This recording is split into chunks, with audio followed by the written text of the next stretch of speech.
இப்போ நம்ம என்ன பார்க்க போகிறோம் அப்படின்னா, குருவுக்கும் சீடனுக்கும் இடையே உள்ள உறவை பற்றி பார்க்க போகிறோம். குருவுக்கும் சீடனுக்கும் இடையே உள்ள ஒரு உறவு வந்து புனிதமான உணவு. அது குருவுக்கும் சீடனுக்கும் இடையே ஏற்படக்கூடிய ஒரு உயிர் கலப்பை பொறுத்து தான் அமையும். எப்பவுமே குரு வந்து சீடர்களை வந்து புரிந்து கொள்ள வேண்டும், சீடர்கள் வந்து குருவை புரிந்து கொள்ள வேண்டும். இது எப்படி இருக்கணும் அப்படின்னா, குரு சொல்லும் வார்த்தைகளின் அர்த்தத்தை வந்து சீடர்கள் புரிந்து கொள்ளணும். அப்படி சீடர்கள் புரிந்து கொண்டால் அவர்களுக்கு வந்து கஷ்டம் என்பதே இருக்காது. ஆனால் குரு சொல்லக்கூடிய வார்த்தைகளின் அர்த்தத்தை வந்து சீடர்கள் புரிந்து கொள்ளவில்லை என்றால் சீடர்களுக்கு கஷ்டம் என்பது ஏற்படும். இதை தான் என்ன சொல்கிறாங்க அப்படின்னா, குருவுக்கும் சீடனுக்கும் இடையே உறவை பொறுத்து தான் இந்த நிலைமை ஏற்படும் அப்படின்னு வந்து சொல்கிறாங்க. ஒரு குரு என்ன பண்ணுறாரு, பாடங்கள் வந்து சொல்லிக் கொடுத்துட்ருக்காரு சீடர்களுக்கு. சீடர்கள்லாம் அவருக்கு முன்னாடி உட்காந்துருக்காரு. சொல்கிறார், இந்த பிரபஞ்சம் புல்லத்தையும் படைத்து காத்து அடித்து கொண்டிருக்கக்கூடிய இறைவன், அந்த பரமாத்மா என்று சொல்லப்படக்கூடிய இறைவன் ஜீவாத்மா என்று நம்ம உடம்புல வந்து இருக்கார். அதே மாதிரி இறைவன் நம்ம உடம்புல எப்படி இருக்காரோ அதே மாதிரி நம்மை சுற்றி இருக்கக்கூடிய அனைத்து உயிர்களிலும் இறைவன் வந்து இருந்து கொண்டிருக்கிறார். அதனால் நம்ம எல்லா உயிர்களிலும் அன்பு செலுத்த வேண்டும், நேசம் காட்ட வேண்டும் அப்படின்னு வந்து சொல்கிறார். ஸோ சீடர்கள் எல்லார் மனசுலையும் பதிஞ்சிருது. ஸோ கடவுள் வந்து எல்லா இடத்துலையும் இருக்கார், எல்லா உயிர்களிடத்திலும் இருக்கார். நம்ம அனைவே பிற உயிர்களை நேசிக்க வேண்டும் அப்படின்னு வந்து எல்லாருமே புரிஞ்சுக்கிறாங்க. ஒரு நாள் வந்து சீடர்கள் எல்லாருமே வந்து கடைக்கு போகிறாங்க. கடைக்கு போயிட்டு ஒரு பாதை வழியாக வந்துட்டு இருக்காங்க. அப்போ பாதை வழியாக வந்துட்டு இருக்கும் போது மக்கள்லாம் அலறி தெரிச்சு ஓடிட்டு இருக்காங்க. என்னடா அப்படின்னு பார்க்கும்போது அங்கே ஒரு வந்து எல்லாரும் என்ன சொல்கிறாங்க, யானைக்கு மதம் பிடிச்சிருச்சு, எல்லாத்தையும் உடச்சி கிடிச்சு அடித்து போட்டுட்டு போயிட்டு இருக்கு, அதை நம்ம வந்து தப்பிச்சு போகிறோம், எல்லாம் ஓடிப்போங்க அப்படின்னு சொல்லிட்டு இருக்காங்க.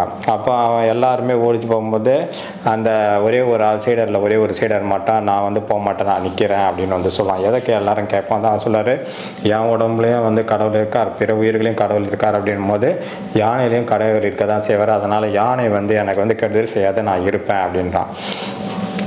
சீடர்கள் எல்லாரும் எவ்வளோ சொல்லி அந்த சீடர்கள் வந்து அந்த சீடன் வந்து கேட்கவே இல்லை. சரின்னு சொல்லிட்டு அமைதியாக இருக்கும்போது யானை வந்து கிட்ட வந்துச்சு. யானை மேலே இருக்கிற பாகன் வந்து சொல்கிறார், இது மாதிரி யானைக்கு மதம் பிடிச்சிச்சு, தள்ளிப்போனும் போது அவன் கேட்கல. அப்படியே நின்றுட்டே இருக்கும்போது யானை வந்து அந்த சீடனை தூக்கி தோரமாக போட்டுருச்சு. அந்த சீடன் வந்து கீழே விழுந்து ஒரே காயங்களோட, பலத்த காயங்களோடு இருக்கிறான். அவனை மற்ற சீடர்கள் கொண்டு வந்து அந்த இதில் வீட்டில் வச்சு அவருக்கு வைத்தியம் பார்க்கும்போது குரு வந்து பார்க்குறாரு. குரு வந்து பார்த்துட்டு என்னடா ஆயிடுச்சு அப்படின்னு கேட்கும்போது எல்லாரும் சொல்கிறாங்க.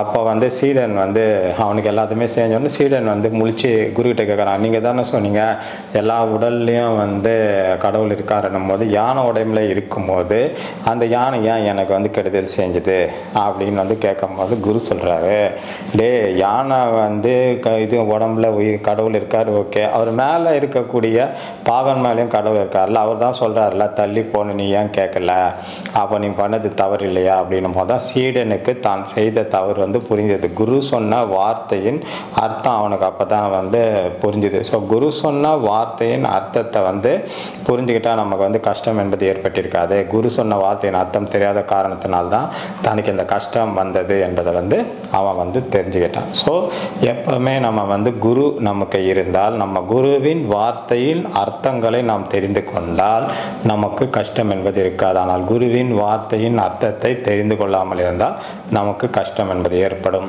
என்பதை வந்து நம்ம தெரிஞ்சுக்கணும். நன்றி, வணக்கம்.